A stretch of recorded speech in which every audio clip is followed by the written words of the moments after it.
Hey there cubers, it's Belgian Speedcuber here, and in this video I'm going to show you how to do the cube in a cube pattern. Okay, so what you do is L,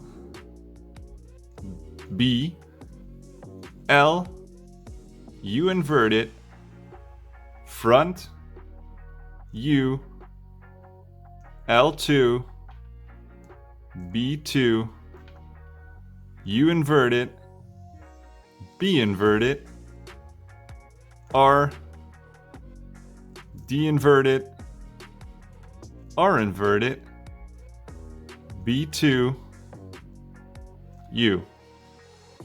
There you have it. That's the cube in a cube pattern. On the other side it's the same.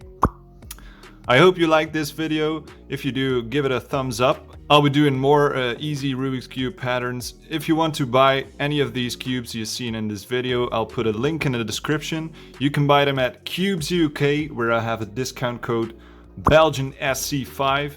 It gives you 5% off your order and it helps me out a lot. Thank you for watching. Belgian Speedcuber out.